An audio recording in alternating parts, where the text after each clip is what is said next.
Isang nakakagulat na balitang lobas ngayong araw na nagsasabi na si Liza Smugs, asawa ni Pangulong Junior, ay itinuturong ngayon ng mga otoridad bilang isang malaking drug lord sa ibang bansa. Ayon sa mga ulat mula sa mga international na ahensya ng law enforcement, si Liza iniimbestigahan dahil sa umano'y pagiging bahagi ng isang malawakang sindikato ng droga na kumikilos sa mga bansa sa Asia at Europa. Ayon sa mga otoridad, may mga ebidensya na nagpapakita ng kanyang koneksyon sa mga operasyon ng droga sa mga bansang ito at isa siya sa mga pinakamaimpluwensyang miyembro ng sindikato. Sa kabila ng seryosong aligasyon, itinanggi ng pamilya Marcos ang mga paratang laban kay Liza. Ayon sa kanilang mga abogado, walang sapat na ebidensya upang patunayan ang pagkakasangkot ni Liza sa iligal na gawain at ang mga akusasyon ay walang basihan. Gayunpaman, patuloy na pinag-iigting ng mga otoridad ang kanilang operasyon at nagbibigay ng mga formal na request ang mga international law enforcement agencies upang mas mapadali ang proseso ng investigasyon at agarang pag-aresto. Pinag-iingat na rin ng mga mamamayan ang mga kasama ni Liza sa kanyang minagalaw dahil patuloy ang pagkangalap ng mga informasyon tungkol sa kanyang kinaroonan. Sa ngayon, nagsimula ng kumalat ang balita tungkol sa mga pagkakasangkot ni Liza sa aligasyon at iligal na droga at ito ay nagdulot ng matinding kontrobersya sa bansa. Maraming sektor ang nag-aalala sa posibleng epekto nito sa reputasyon ng pamilya diktator at sa mga administrasyon ni Pangulong Kuting Jr. Habang tumitindi ang investigasyon, umaasa ang publiko na magkakaroon ng malinaw na paglilinaw at hustisya sa kaso at na ang mga otoridad ay magkisulungan upang matigil ang ganitong klase ng krimen sa buong mundo. At yun ang balitang ating pakakatutukan. Ngunit bagong lahat, siguraduhin mag-subscribe at ihit ang notification bell para sa patuloy na pagtutok sa mga sulyap ng bagong balita sa tunay na boses ng masa.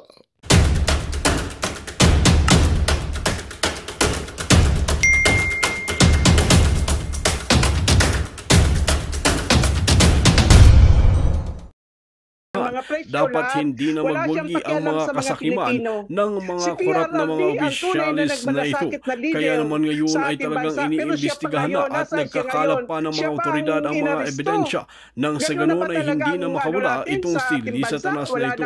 Wal mga kaibigan, para nga sa karagdagang impormasyon, panoorin nga natin ang buong video at kung bago ka lamang sa aking channel, huwag kalimutan i-click ang subscribe button at notification bell para lagi kang updated sa ating mga bagong video. At para sa sulit viewers natin dyan, maraming salamat sa walang sawang pagsuporta. Sa Bonifacio, sa Villamor Air Base. MJ, kung po pwede ka mag-live para makita natin mga pangyayari dyan sa Kalayaan Hall sa Villamor Air Base. Ma'am, maraming salamat po at maraming salamat sa iyong panawagan. Maraming salamat po. Folks, nananawagan din ako sa ating mga kababayan na nasa loob ng Zoom and even nasa Facebook na kung gusto nyo maglahad ng inyong damdamin, magtaas lang po kayo ng kamay, i-recognize po namin kayo. Maraming salamat po.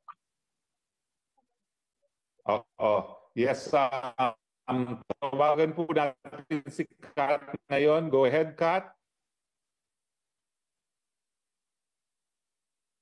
Kat, paki-unmute po ng sarili nyo, Kat. Hello po, Attorney.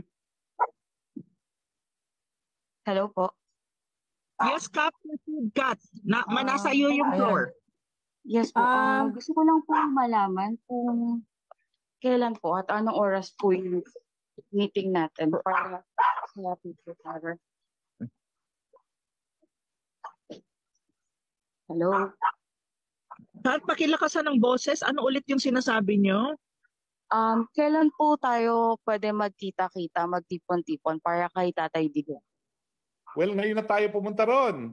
Kailan pa tayo pumunta pa ba tayo doon pag wala na? Galing pa po kasi kami Pangasinan. Sa Villamor Air Base? Galing pa po kami dito sa Pangasinan. And then, yung mga kasama ko po, actually kalaban namin po yung, pwede ba ako magsalita ng pangalan? Or basta kasama po ni Bangag. Ninakawan po nila kami ng pera. Dahil po sa pabahay, ilang milyon yung kami na nagrereklamo, kinuha nila yung pera namin. At may mga evidence din po kami. Kaya gigil na gigil ako sa kanila kasi solid talaga yung pamilya namin. Solid Duterte kami. Talagang malagot po sa ginawa nila. Sobra, nakakaiyak. Well, Maharlika at saka Ana, ang panawagan ang suggestion ko, manawagan na tayong magpunta ng EDSA kasi sa Villamor, ang dali isarado ng Villamor dahil yan ay isang military camp. So, no? EDSA. Oo, sa EDSA na tayo magpunta, mga kababayan. No? Okay, sa EDSA na Oo, tayo repeated pumunta. history naman ito. Oo, yun naman talagang historical venue natin. Pag gusto nating magsabi na tama na, sobra na EDSA tayo nagpupunta, di ba? So magtungo na po tayo sa EDSA, wag na tayong antayin hanggang ilipad nila ang presidente, no? Dahil pag nailipid na nila, too late na po yan. Pero what is this? This is already a silent martial law. Officially, there's no declaration. So saan ba tayo pupunta? Tayo, di ba EDSA? So mga kababayan, ano ba? Hihintayin pa ba natin na yung magsimula silang talagang nasa ano na tayo? Nasa maitim na kasaysayan na naman ulit ng ating bansa? Di ba? Sobra na yung pagnanakaw po nila. Oh. Grabe na po. Maraming salamat. Maraming salamat. So sana magdala ka ng mga kapitbahay mo dyan sa EDSA. Galing po kaming OVP nung Tuesday last week sa Mandaluyong. And then yun nga po, nahingi rin po kami ng tulong. Pero at this time, sobrang ginawa nila. Yes. Talagang napupuno na po kami kasi may mga kasama din po akong vlogger. Actually, isa po kami sa mga nag-motorcade kay Tatay Digong nung tumakbo siya. Lahat ng mga kasama nating vlogger, i-live nyo rin to sa inyong mga pages ha, at sa inyong mga YouTube dahil itong panawagan natin dapat makarating sa lahat ng Pilipino, ha? Kailangan lahat ng Pilipino. Ikaw, Marlic, manawagan ka muna ngayon, no? Habang tayo nag-aantay. Yes, Prof. Ana, may sinend akong picture sa'yo na kung saan makikita si Pangulong Duterte na nasa VIP lounge at finally ay kumakain na siya ngayon kasama si ang kanyang partner na si Miss Hanilet. So kung pwede natin bayan, you know, na maayos ang sitwasyon ng Pangulo. Yeah. Maayos ang sitwasyon ng Pangulo. Pero again, kailangan na po talaga natin kumilos at ipakita ang ating puot sa gobyerno ni Marcos Jr. Sa lahat ng paggigipit since 2022 po ako simula nang nagsalita laban sa kanilang mga kasinungalingan.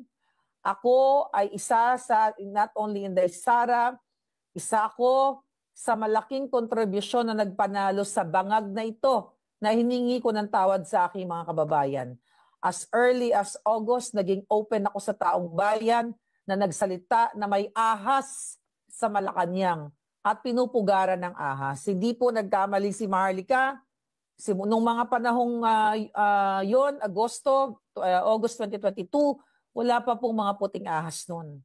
It was my decision to speak up laban sa gobyerno bangag.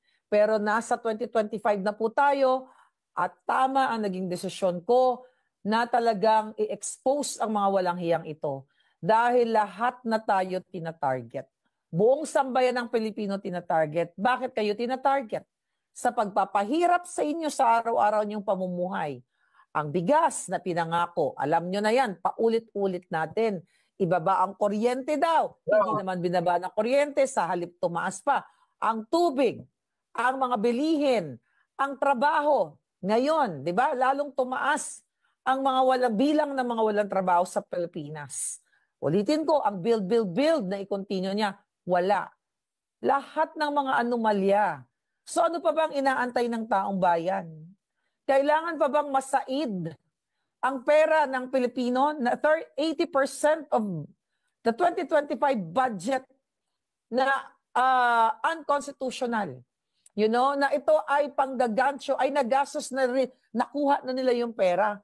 Wala pa rin gagawin ng taong bayan?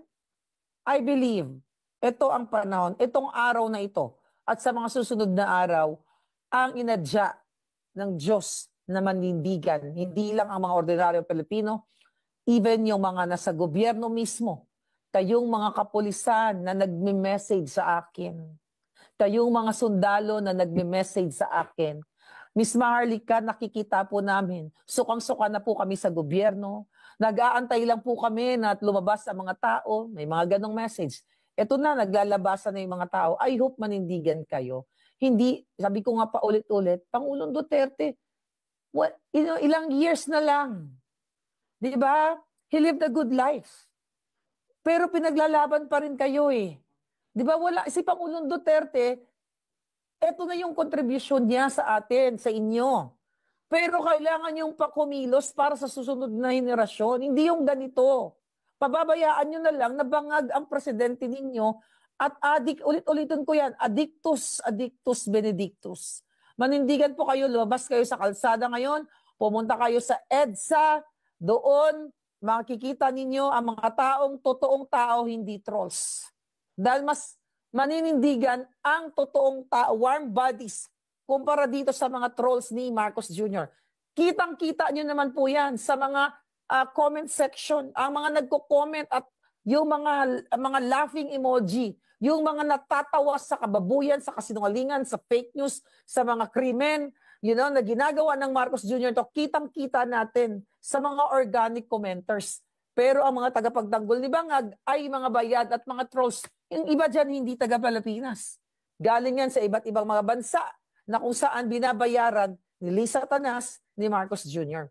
So, lagi niyong sinasabi na ang Pilipino ay matatalino, matatapang, taas noo kahit kanino. Ipaglaban natin ang ating bayan sa mga dayuhan, pero ngayon hindi po dayuhan ang kalaban natin.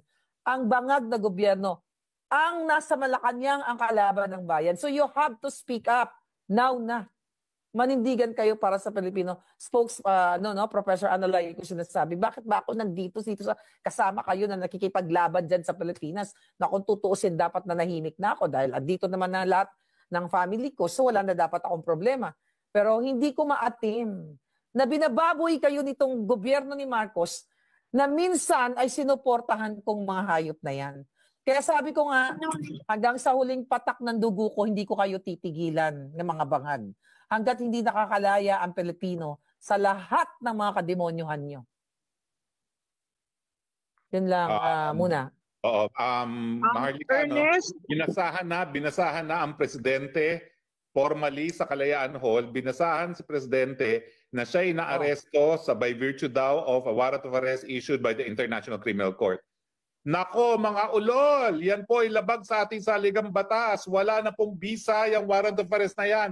Lahat kayo mga kapulisan na nag-aresto kay Presidente, lahat kayo liable for unlawful detention. Pero binasahan na karapatan ang ating Presidente at mga kapulisan. Naku po, bakit kayo nagpagamit dito sa bangag na administrasyon neto? Wala na pong jurisdiksyon ng ICC. Hindi po pwede ang kapulisan ng Pilipino ay nagsaserve ng warrant of arrest ng mga dayuhan na isang hukuman na hindi na tayo kabahagi. Kung si President Trump nga, talagang piniris niya ang assets niya at pinapaaresto niya yung prosecutor dyan sa Amerika. Subukan niya tumugtog sa Amerika.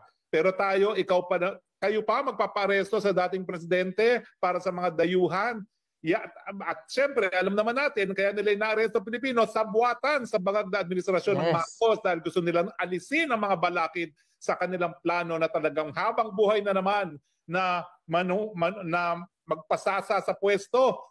Mabuti sana kung sila may mabuting paglilingkod. Ang nangyayari naman dito sa ating Pilipinas habang sila mga nakaupo, puro pahirap ang ginagawa sa sambayan ng Pilipino. No? Pero magpapalamig muna ako. Tawagin natin si Duterte Mission 24K. Go ahead please, Duterte Mission. So good noon, Attorney Harry Roque. From Davao City po ako. But presently, nandito ngayon sa Manila. So, ayan na. Wait, sandali lang po ha. Teka lang muna. Ito po ating larawan. Galing po doon sa loob. Oo. Nasa loob. At finally po ay hindi natin alam kung saan galing yung pagkain ni Pangulong Duterte. Pero kanina nga, may kita tayong video na ayaw papasukin. And finally, nakakain na siya. At makikita niyo sa picture, nasa maayos naman sa kondisyon at kasama yung kanyang may bahay. Okay. Sorry, Mami ha. Sorry, Duterte Mission. Go ahead, Duterte Mission. Okay. Attorney, tubong Davao ako. So, kilala ko si Tatay Digong. So, ibig sabihin, mula bata po ako hanggang ngayon, then ako din yung nilabas dati sa song nila ni Sas na naging testigo na ginorgor si BP Inday. So, sa pagkakataon ito, nakikita ko yung sama ng loob ng bawat isa sa atin na bakit si Tatay Digong pa ang kanilang ginagawaan ng ganyan. Pero expected na natin yan dahil yun yung sabi ni Tatay Digong sa akin noong bata pa ako, na I must learn how to play the games of the general. So naniniwala naman ako na malalampasan ito ni Tatay Digong. So I'm looking forward na lahat tayo ay patuloy pa rin na suportahan si Tatay Digong because he is the only person, no? Yung kaibigan mo na si Attorney David Castillon ay kasama ko rin siya noon na isinulong ka namin para ikampanya during your candidacy. So I do believe na malaki ang maitulong mo pa rin sa ating bayan. So I'm very happy na kahit hindi ka man naluklok ngayon bilang senador ay patuloy ka pa rin sumusuporta. At naniniwala po ako sa iyo. Sa mga YouTube nga lang na. Maraming salamat Duterte ano bang ginagamit? Mission, no? Duterte Mission. Maraming salamat po, ha? Tawagin naman natin ngayon si Brothers. Go ahead, Brothers. Dami pabarang na lang. Pwede nga lang. Hello, Attorney. Magandang hapon, Attorney. Go ahead po, Brothers, Travelers. Miss Maharlika, magandang hapon. Kilala ko ni Attorney Roque, lahat po ng laban ni dating Pangulong Rodrigo Roa Duterte na may pa magkasama na po kami. Yung pong sa akin, share ko lang Attorney, ito pong nangyari pong ito kay Tatay Digong, para sa akin, maliwanag po na gusto po na pabagsakin na talaga ang mga Duterte. Yan po ang nakikita ko. Kung titingnan po natin, fiscal year 2023 to 2024 budget, hindi po pinapansin ng mga makakaliwang grupo, Kamatayang Black, at kamping-kampi pa sila dito sa mga Duterte, kay BP Sara at mga to. So, doon pa lang nung lumipat po yung 2024 to 2025 budget, nagbaliktad ang kwento. Ngayon nasa impeachment si BP Sara. At ngayon po, si Tatay Digong, ito lang masasabi ko po sa ating mga kabayan, pinakita lang po ng ating Tatay Digong, Mayor Rodrigo Roa Duterte, na talagang may bayag siya, may yagpol siya. Hindi kamukha ni Marcos na hindi niya kayang harapin ito pong pagpapadrag test. Napakasimple lang po yan, hindi po kaso yan. Pero itong kay Tatay Digong, ipinakita niya na talagang haharapin niya, bagamat alam po natin na hindi na natin kinikilala sa Rome Statute, ito po mga ICC at ipinadaan sa Interpol at ang Interpol kinilala po ng gobyernong ito, imbalido na nga po yung dokumento sa ICC. Tapos ibig sabihin nun, wala nang kwenta yun. Pero dahil nga po dito sa pangyayari ito, tama yung sabi niyo po, Attorney, illegal detention, baka pwedeng lagyan ng serious illegal detention pa ang ginawa po at unlawful labag sa batas lahat ang ginawa po nila. Ang ma-share ko lang tuloy po ang laban. Walang bibitaw. At sama-sama po tayo sa labang ito. Maraming salamat, Ms. Maharlika, at kay Attorney Roque. Yes, maraming salamat, no? Sinong susunod natin tatawagin? Actually, spokes, mga palangga. So itong ginagawa talaga nila na illegal na pag-aresto kay Pangulong Duterte, diversionary tactic talaga to para hindi mapag-usapan yung vice cam report. Dahil nga nabisto sila Di ba? Pinababalik yung sa PhilHealth na 60 billion. Ang daming anomalya na sunod-sunod. Di ba? Dito sa gobyernong ito. So naniniwala tayo na itong ginagawa talaga nilang paggigipit, diversion ito. Kaya kahit alam nilang illegal arrest ang ginawa nila kay Pangulong Duterte, wala silang pakialam, kahit alam ng mga abogadong mga matatino at patatalino dyan sa Pilipinas, na mukhang katawa-tawa itong PNP at gobyernong ni Bangag, ano ang expect natin? Bangag nga sila. Wala sa tamang pag-iisip. So, wala na silang nare-respeto at wala silang kahiyan.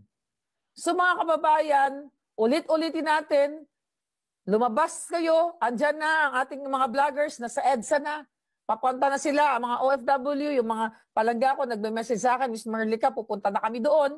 So I hope sunod-sunod na po kayong pumunta at kailangan nyo manindigan dahil mas importanteng usapin ang bilyon-bilyong ninakaw nila kumpara sa isang tao lang kay Pangulong Duterte. Kung tutuusin, sabi ko nga, retired na ang Pangulo eh. Pero bakit nila tina-target? Bakit sila nagda-divert ng issue? Dahil sukol na ang bangag na administrasyong ito. Malinaw yan. Wala na pong ultimate solution sa nangyayari ngayon, kundi ang mga boses ninyo, ilabas nyo na. At naniniwala ako, I'm very positive, Spokesari Roque, matatapos na ito dahil maninindigan na ang taong bayan.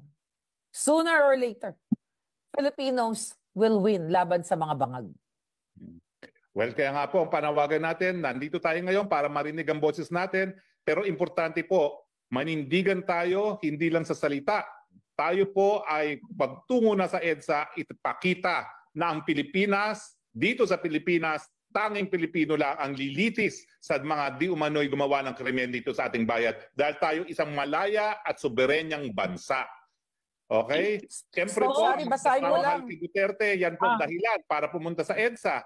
Pero kung hindi nyo gusto ang Duterte, ipaglaban nyo naman yung ating soberenya bilang isang malayang Pilipinas, no? Okay. Prof. Ana, sige, ikaw muna, tapos tawagin natin si Mila Morales. Prof. Ana, saglit lang po. Gusto ko lang yung mga nanonood sa atin, si Dion. Sabi ni Dion, only we the Filipino can end the corruption on how corrupt our nation is or how poor our people are. Sabi niya, end crony and capitalism. Please pray for Tatay Digong. Please pray. Stop corruption now. Si Kampong Chicken, sabi niya, if the Filipinos are in the delusion of having a future within this government, wake up. Sabi niya. No plead of hope or cry will change this government. Lumabas na daw po kayo sa kalsada at kailangan ipagtanggol ang ating mga kababayan. Ngayon, ang ating karapatan at ang yun na, ang mga comment halos lahat dito gusto nilang ilis ang issue kasi booking na sila. So yes, Prof. Ana. Yes, Prof. Ana. Gusto ko lang sabihan si Spokes na may pinadala ako sa kanya. Paki-check do Spokes, paki-check yung message ko. Kailangan tignan mo 'yon. Pinadala ko sa iyo. At the same time, legal matters 'yon, Spokes. On the other hand, ang sinasabi ko lang, kalapastangan sa Pilipinas ang ginawa ng Marcos administration, allowing an institution to interfere in our domestic affairs and at the same time sa soberenya natin.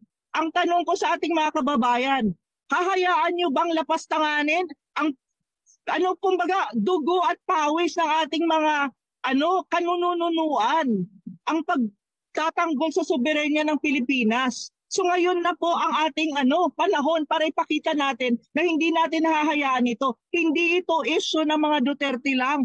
Issue ito ng buong Pilipino at ng buong Pilipinas. Ang pinag-uusapan po dito is independence and sovereignty ng bansang Pilipinas. Attorney Trix, yun po muna. Ba sa loob? Oo. Spokes, paki-check ng message ko. May pinagdala ako. Papadala ko rin sa iyo mamaya, sis. Medyo nasa daan. Pabalik ako ng aking lugar. Kumpirmado na po na nag-issue ng warrant of arrest ang ICC laban kay Presidente Duterte at ako naman po bilang Pilipino na kabahagi ng International Criminal Bar, ang bar ng ICC na sinasabi ko wala na pong jurisdiction ng ICC, no? At yung ginawa nilang pag-aresto, yung ginawa nilang pagtulungan sa ICC, labag po yan sa batas. Hindi lang po sa batas, kundi sa sadig ang batas natin. Now, Attorney Trixie, nasa loob ka na ba? Kasi kinakailangan natin ng report kung ano nangyayari sa loob mismo ng Kalayaan Hall. Or di naman kaya si MJ. MJ, kung ikaw ay narariyan, salamat doon sa pinadala mong picture kay Maharlika. Pero kung po pwede, mag-live ka sana dito, no? Pero habang inaantay natin si Attorney Trixie at saka si MJ, Mila Morales, go ahead, Mila. Hello, Attorney. Good morning uli. Ki Maharlika, ki Prof. Malyundog. Gusto ko lang ilabas yung sa loobin ko na hindi na tayo kailangan maniwala ki bangag na presidente. Dahil di ba sinabi niya na hindi siya makikipagtulungan sa ICC? Tapos sinabi niya rin na kontra siya sa impeachment. Tapos ano nangyari? Kabaliktaran. Yes. Hindi na natin dapat paniwalaan ang bangag na gobyernong ito. Kaya dapat talaga na kumilos ng bawat isa sa atin, ipakita natin, tama ka attorney, na hindi lang laban ni PRRD ito, kundi laban ng soberenya ng Pilipinas, laban ng mamamayang Pilipino. Mawawalan tayo, babalik na naman tayo sa martial law nito nung tatay ni Bangag. Dati yung ginawa sa atin. Na ginagawa nila kahit wala sa batas, linalabag nila na ang batas. Wala na. Kaya dapat talaga na kumilos na. May mga tao na attorney doon sa EDSA ngayon? Well, nananawagan na po kami, no? Kaya kung wala pa kayo sa EDSA, pumunta na kayo doon sa EDSA, no? Magdala na lang kayo ng bawon at ng payong, no? Dahil sigurado po medyo mainit at baka umulan, no? Pero importante po na iparating natin ang mensahe na hindi papayag ang mga Pilipino na labagin ang ating soberenya, lalong-lalo na kung ang ipapaaresto na nablabag sa ating saligang batas ay ang pinakaminamahal na naging presidente ng Pilipinas na si Rodrigo Roa Duterte. Tama po, Spock. Salamat po. Salamat. Oh. Okay. So anyway, habang inaantay natin si Attorney Trixie na makapasok dito, tsaka si MJ na mag-report live sa nangyayari sa ground, nakakuha na po ako ng kopya ng warrant of arrest na inisyu ng ICC. Ang sinasabi ko lang is sisihin ninyo ang prosecutor ninyo dahil dapat sila ay nagsimula ng preliminary investigation nila 1 taon matapos tayo bumitiw sa pagiging miyembro ng ICC. Pero dahil natulog sila sa kangkungan at nagsimula ng preliminary investigation ng 2 taon, wala na po talagang jurisdiction ang International Criminal Court. Kaya po ako nananawagan ngayon, naku mga pulis, wag po kayong magiging bahagi ng illegal na pag-aresto kay dating Presidente Rodrigo Roa Duterte dahil wala po talagang basehan yung pagtutulungan ng pulis sa ICC bukod dun sa dahilan na gusto talagang tugisin at gurgurin ng Marcos administration ang dating Presidente Duterte bilang isa sa pinakamalaking balakid nila sa Marcos Forever muli. No? Now, ang alam ko po ay si VP Sara ay parating na rin sa Maynila anytime now. Okay? Sa totoo lang po, nagbago ng flight itong si Presidente Duterte para nga maiwasan sana yung ganito mangyayari. Pero yes, coming from galing sa ating puting ahas, ano? So galing mismo sa loob to ng Malacanang. Kasi ang dami na palang mga schedule na indignation rally. Meron na sa Davao, sa iba't ibang lugar. At ang plano ng bangag na administrasyon, pag hindi daw nila ito na control, ay magde-declare ng martial law si Bangag. So ano ang gagawin ngayon ng taong bayan? Papayag balak kayo na mag-declare ng martial law ang Bangag dahil nanindigan kayo? So the more na lumabas kayo, as long as peaceful tayo, kailangan ninyong manindigan. Coming from our puting ahas, naaalarma sila. Dahil nakikita nila yung support not only sa social media. May mga tao na palang nag-organize habang nag-uusap tayo na sila ay maninindigan. Thank you so much po sa lahat ng mga nanonood. So yan ang kailangan niyong malaman na pinlano na nila ito. Itong martial law na ito, Spokesari, Prof. Ana, sinabi ko na ito 2023 pa na ito yung mga plano nila, ito yung steps nila na gagawin. Kapag hindi nila nakayanan, ulitin natin, pagpapakansin, pagtutugis kay Pastor, kay Inday, yan ngayon kay PRRD, sa akin, sa iyo, Spoke, sa atin, Prof. Ana, na mga tagapagsalita, mga vloggers na tinatawag, or mga commentators dito sa social media. So dahil alam nilang talong-talo sila, kapag lumabas lalo ang taong bayan, so ang last resort ni Bangag ay gagayahin na yung tatay niya. Eto, Spokes, ano ang comment mo dyan ngayon? Dahil ikaw ay sabi ko nga, kung ano ang puno, siya rin ang bunga. Kung ang ama ay nagpayaman sa posisyon sa pamamagitan ng martial law, ang anak, ganun din ang gagawin. Totoo na ang kasalanan ng ama hindi kasalanan ng anak. Pero totoo rin na ang mangga hindi po pwedeng magbunga ng mansanas. So nakikita natin, nasa dugong Marcos ang pagtataksil sa sambayan ng Pilipino, ang pagmamanatili sa pwesto para magpayaman, para sa kanilang mga makasariling mga layunin at hindi para sa bayan. Kaya taong bayan, magpunta na po sa EDSA.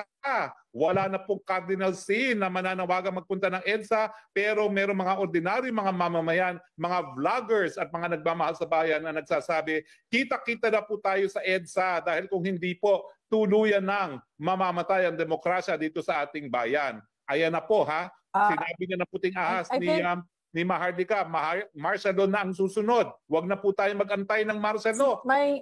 May statement si Pangulong Duterte, parinig ko lang sa inyo. Video to pero video ano muna? Go ahead, go ahead. Go ahead, go ahead.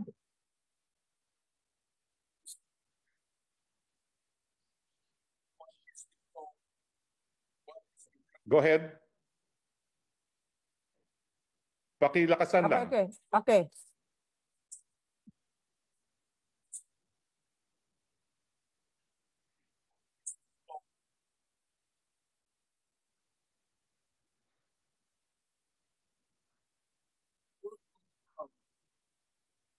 Legal basis for my being here. Yan. Brought here of my own volition. If somebody else says, kung hindi... Magandang balita ang hatid namin sa inyo ngayong araw. Sa pagtatapos ng aming balitaan, nagbigay kami ng mga mahalagang impormasyon. Maraming salamat sa pagtutok at pagsuporta sa aming programa. Huwag kalimutang manatili sa mga susunod na araw para sa mga bagong balita at mga kwento na dapat nating abangan. Mula sa Boses ng Masa, magandang araw Pilipinas!